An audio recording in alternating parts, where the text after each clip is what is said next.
Good morning, everyone. It's 5:30 in the morning and this is just amazing. Look at this.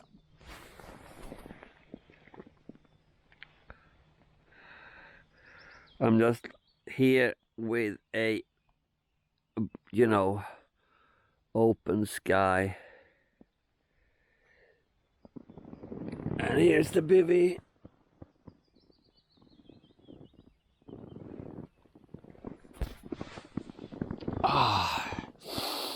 And there are some mosquitoes bumping their head against the net here, and they would just love to come in here, but they're not going to. So, yeah. I hear the cuckoo, and birds are just talking with each other. It's so nice. So I just need to make some breakfast and take a swim in the lake. No, I'm not. It's really nice temperature. It's not cold, it's not warm, it's just fresh. But also, as I'm lying here in the tent, or it's not really, it's just there's a slight incline that I didn't notice when I pitched the tent, but it's a slight incline, so I'm kind of falling over to my right here, but it's not a problem. Right, I need to get up. I don't need to get up, but I will get up. Well, I need to take a leak.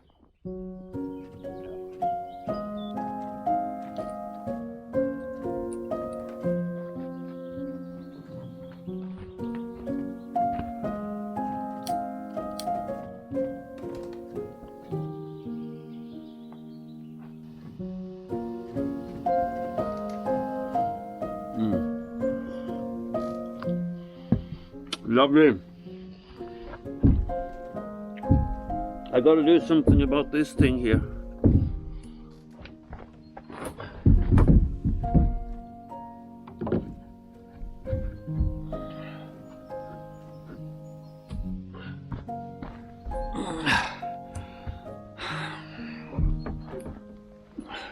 Yeah, that's better. OCD, or CDO as I like to call it, with the letters in the right order.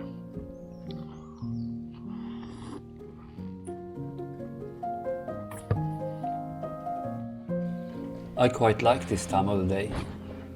When I'm out in nature, having breakfast, packing up camp and just taking it easy. I can largely thank Stephen Baker for this. I used to rush things in the morning, just get back out on the road. Stephen taught me to slow down and enjoy the morning. I'm grateful for that.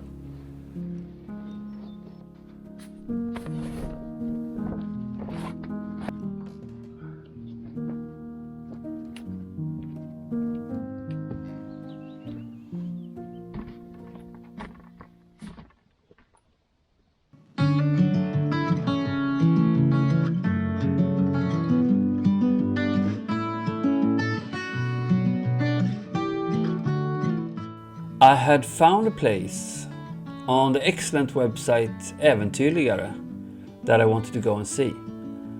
I knew that I would probably be a tad early as I got up at 5:30 and normally things aren't open at that time of day, especially not on Sweden's National Day. But I could at least go there to have a look.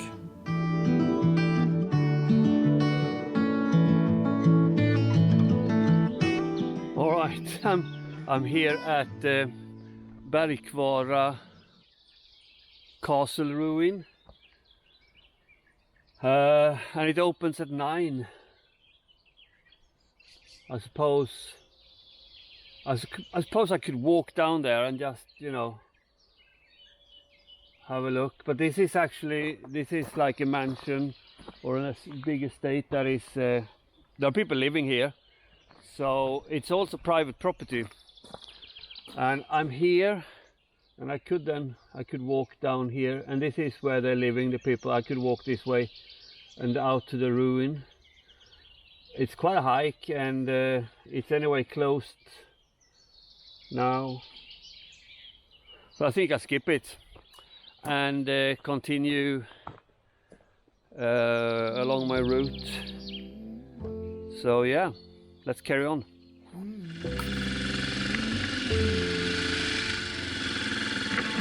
There is the line between dreaming and feeling blue. I was back on tarmac, riding north along the west side of the beautiful lake Eksjö.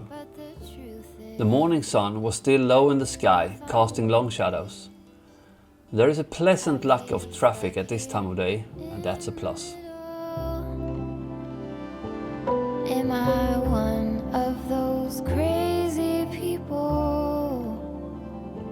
Should I stay here or should I let go?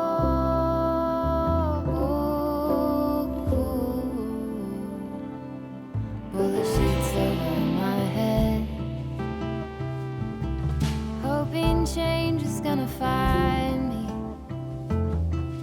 You don't have to remind me I'm doing nothing at all. Soon I turned off Road 30 and onto a narrower and curvier stretch of blacktop towards Sävsjö. I spent nearly 2 hours on this, and I could hardly stop smiling. Every meter of this road could easily qualify to be represented in this video, but I would obviously make it way too long. And so I had to cut it down to this, a bare minimum of what I wanted.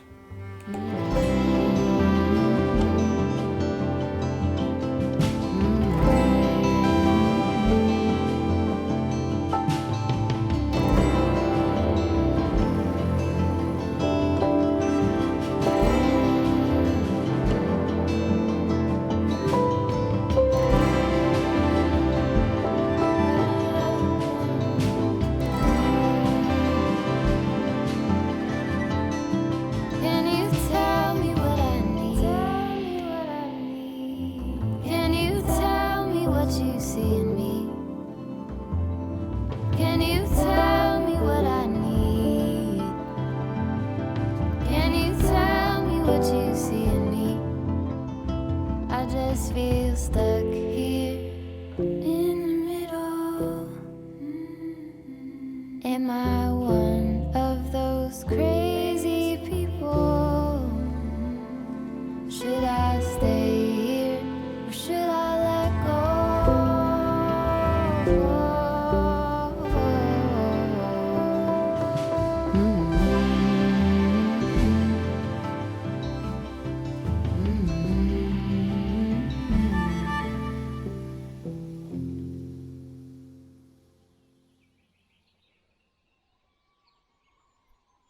So this might be a problem.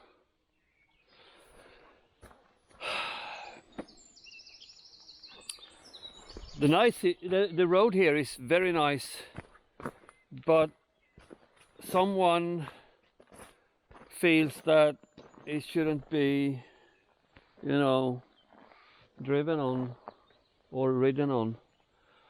So I suppose we just have to turn around and try to find a way around it up here, which shouldn't be a problem really. So yeah, let's carry on.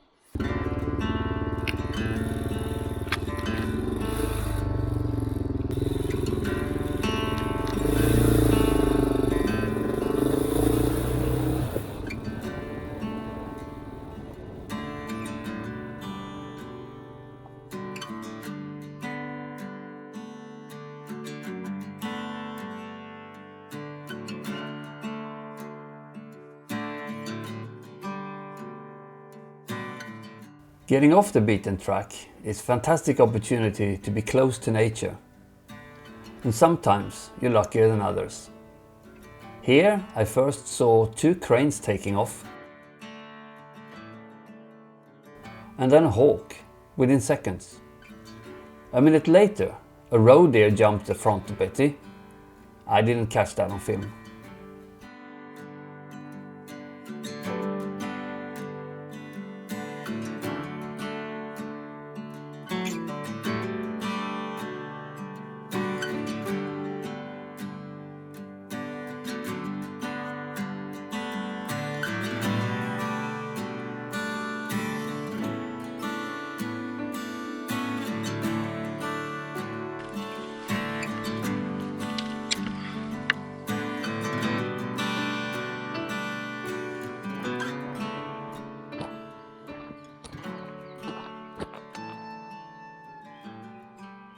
So I put a marking, and it's a bit up here in the woods, and I thought, when I saw it on the GPS, I thought there was something that I actually marked. But sometimes, you know, when you put the waypoints in, you don't always hit exactly the road.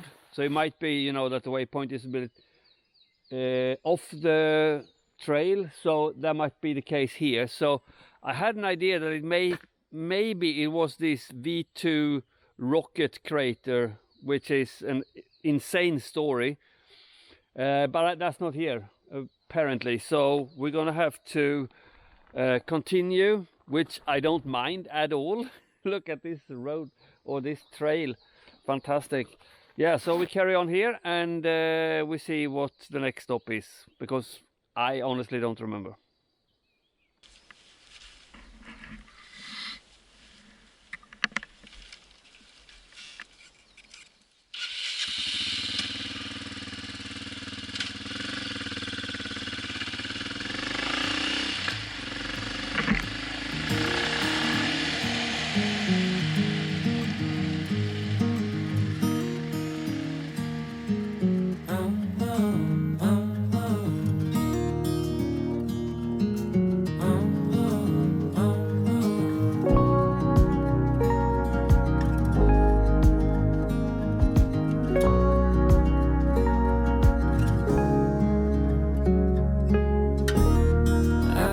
I no longer plan my trips to be 100% gravel. I'm not a gravel puritan. I have learned this mainly from my friends David and Torleif, that if I discard tarmac, I miss out. That's one of many advantages of having mates. You learn from them easier than learning from yourself.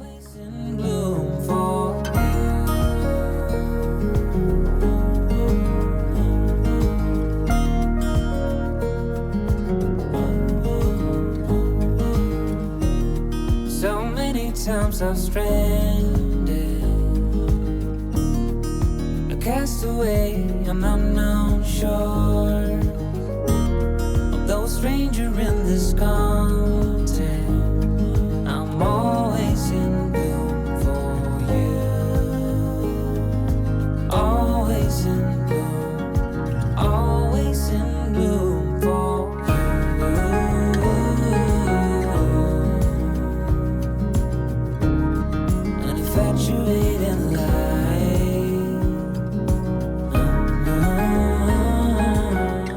This road is a very good example of a near-life experience that I would have missed had I discarded asphalt. And this road nearly gave me pain in my smiling muscles.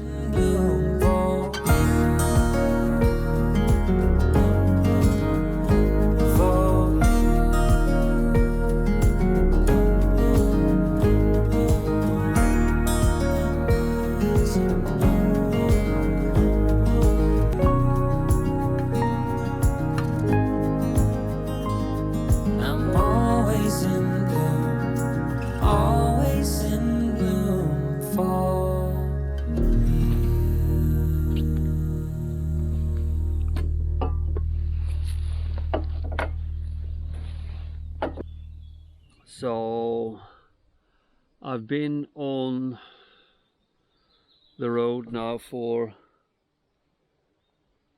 a little bit yeah, 2 hours. And you've seen the roads. It's unbelievable. I mean, those little, you know, 1-lane asphalt. It's so much fun. I didn't, you know. Oh yeah. So, how does this work then? There we go. So I just stopped here at this beautiful lake.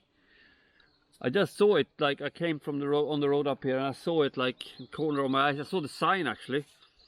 It said that it was like a public beach like this. And I just looked down quickly because I had this lake next to me for a while. So I looked down and I saw this nice place. I thought I'd stop here and have some, well, I call it second breakfast, because I'm a little bit, you know, peckish. Not hungry for lunch, but a little bit peckish. And this one is so nice, so I thought I just had a cup of coffee and sandwich and a little bit of a rest. Yeah, this been brilliant.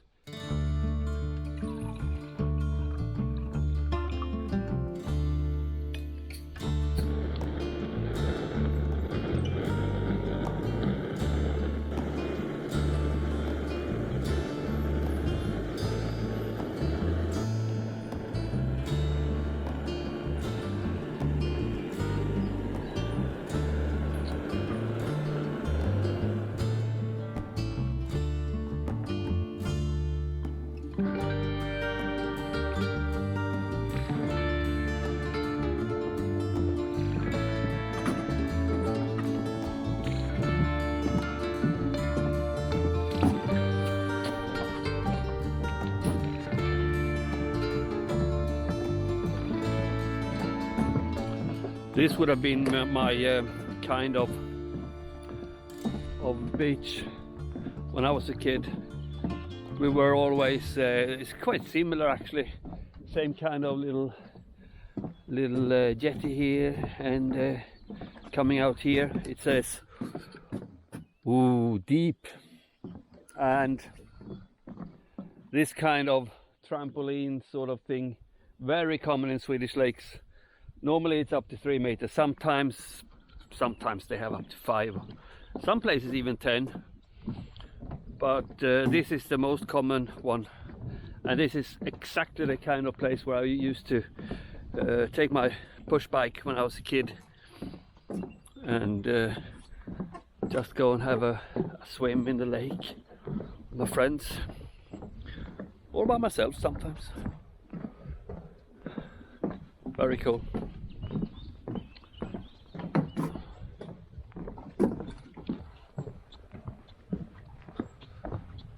Right then, let's pack everything up and move on. I mean, this road I'm on now is just amazing. You know, I'm about to switch the camera on, and I'll go like, well, I have already, you know, I don't know how much, but you have to be really selective when you're filming. I normally say that your best editing tool is your index finger. When to push, when to start the camera, and when to stop the camera from recording. And I've been recording way too much, but it's just so good. The road is just so nice. Anyway, yeah, let's carry on. There's something about you that's different. I see it in your eyes. Something isn't right.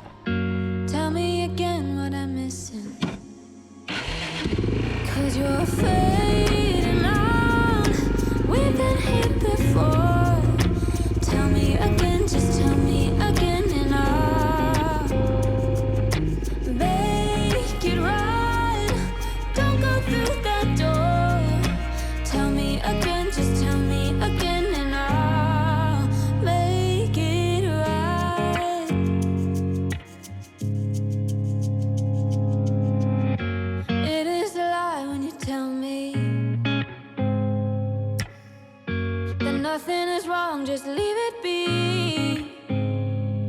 but I see it in your eyes. Something isn't right. Tell me again what I'm missing. 'Cause you're fading out. We've been here before.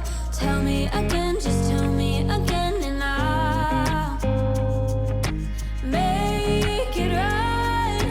Don't go through that door. Tell me again, just tell me again, and I'll make it right.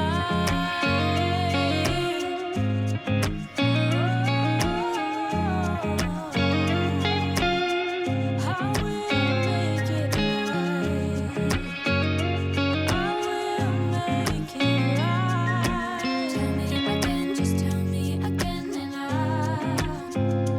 'Cause you're fading out. We've been here before. Tell me again, just tell me again, and I'll. Tell me again. Tell me again. So we are here at Hovsgård, which is the old hunting castle of a Swedish royal family called Stureätten. And we're gonna go and have a look at it.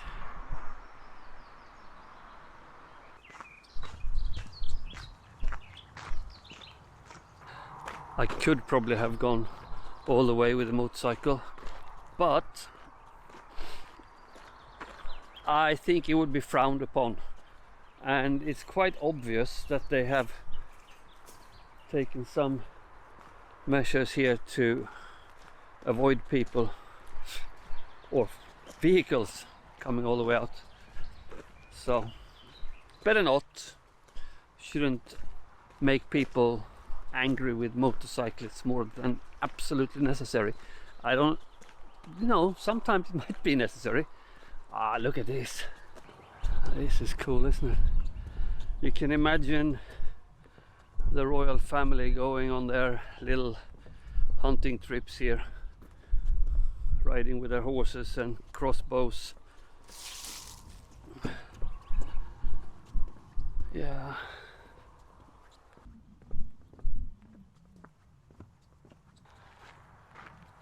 It's a little bit strange that I've never been here before, because I used to live in Vetlanda, which is 20 minutes that direction, and I've never been here. Then again, when I was living in Vetlanda, maybe I wasn't as interested as I am now in ruins and oh yeah, maybe, yeah, I think I was actually. I don't know. Anyway, let's have a look.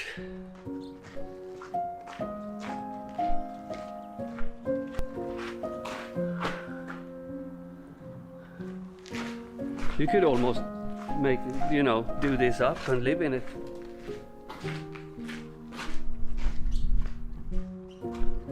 Eksjö is first mentioned in the will of Cecilia Elofsdotter in 1287. Later, it becomes the property of Nydala Monastery, but in 1420, the king Sven Sture claims the manor for himself, as it has strategic values along the north-south trading routes. In the 1600s, Field Marshal Karl Maurits Levenhaupt owned the mansion and rebuilt it to a 3-story residence with 2 wings.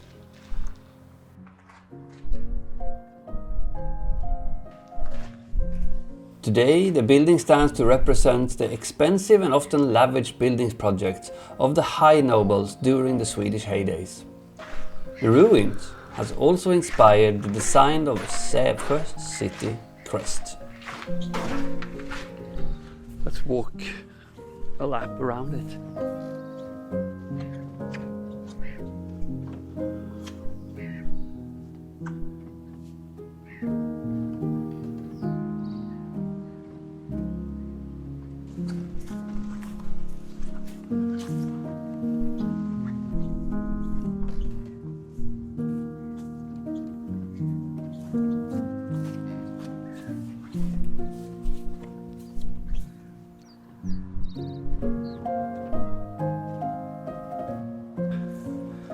Alright. Cool. I'm gonna take some pictures and then we can move on. I would not have minded to park Betty here and take a couple of pictures of her, but that's not gonna happen, of course.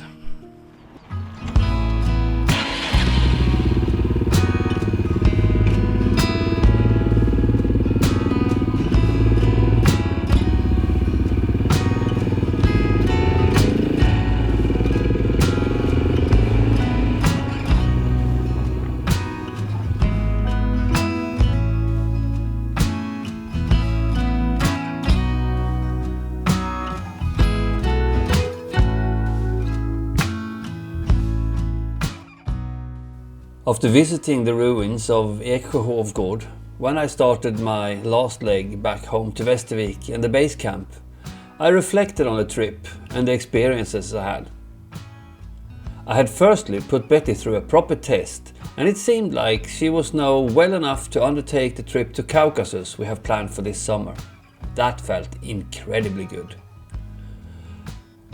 I had visited Sofia and Agnes in Kalmar, which was fantastic. I had realized that it's not enough to just think you have fixed the problem. The drone won't fly until you've made sure it will. I had learned that bivouacs in Sweden does not always have a grill mesh, even if most of them have 2 or maybe 3. I had learned that most attractions are closed in the early morning hours of the national day, and I have learned that the waypoints put a bit off the actual road can be very confusing.